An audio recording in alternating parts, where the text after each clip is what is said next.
அனைவருக்கும் வணக்கம். நான் உங்கள் பார்க்கிறேன். தெருநாய்களை பிடிக்க உச்சநீதிமன்றம் விதித்த தீர்ப்பு நாடு முழுவதும் மிகப்பெரிய ஒரு பரபரப்பை ஏற்படுத்தினது.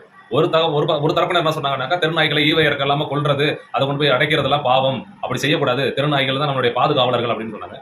ஒரு தரப்பு, நீங்க உங்க வீட்டுல வளர்த்தீங்கன்னா அதை உங்களோட காம்பவுண்ட்லயே வச்சுக்கீங்க, உங்க வீட்டு பிள்ளைங்களை கடித்திருந்தாதான் அதோட வழி என்ன உங்களுக்கு தெரியும் அப்படின்னு ஒரு தரப்பு சொல்லியிருந்தாங்க. ஸோ இதெல்லாம் ஓவரால் தமிழ்நாடு முழுவதும் மறுபடியும் இந்தியா முழுவதும் நடந்துகிட்டு இருக்கிற ஒரு சம்பவம். ஆனால் இங்கே காரைக்கால் என்ன நடந்துகிட்டு இருக்கு? காரைக்காலில் இருக்கிற அதிகாரிகள் என்ன பண்றீங்க? இந்த தெருநாய்கள் மீது கவனம் செலுத்த வேண்டிய அதிகாரிகள் யார்? உச்சநீதிமன்றம் விதித்த தீர்ப்பு எந்த துறையை சார்ந்தது? எந்த துறைக்கு அந்த தீர்ப்புங்கிறது தான் கேள்வியே. நகராட்சி, அப்படி இல்லை என்றால் கொம்யூன் பஞ்சாயத்து.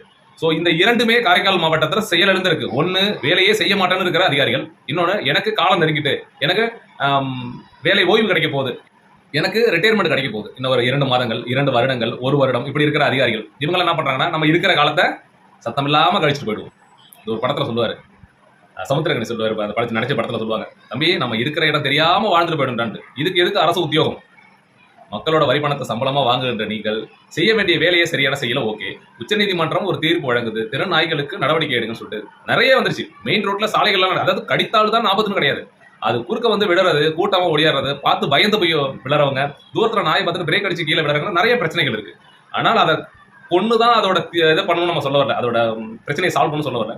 ஆல்டர்னேட்டிவ் ஒரு நிர்வாகம்னா என்ன? ஒரு மாவட்ட நிர்வாகம், ஒரு மாநில நிர்வாகம் என்ன? ஒரு பெரிய பிரச்சனை, மக்களுக்கு பெரிய பிரச்சனை இருக்கு, அந்த மக்களோட பிரச்சனைக்கு தீர்வு என்னங்கிறது நம்ம ஒரு அனலைஸ் பண்ணி கண்டுபிடிக்கிறது தான்.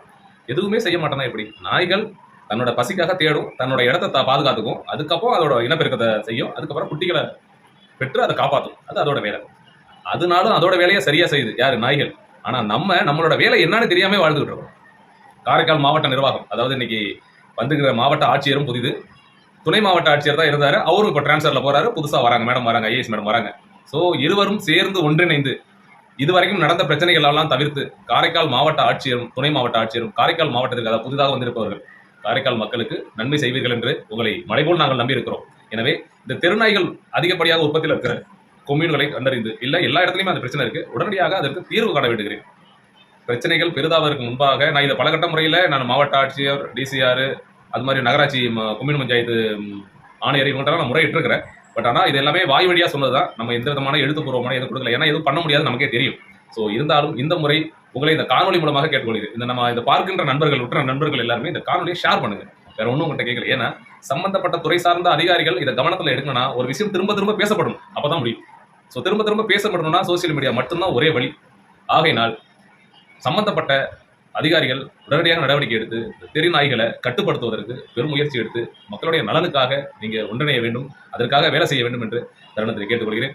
நன்றி, வணக்கம். மக்களுக்காக நானும் போராளி பாப்பாத்தினோம்.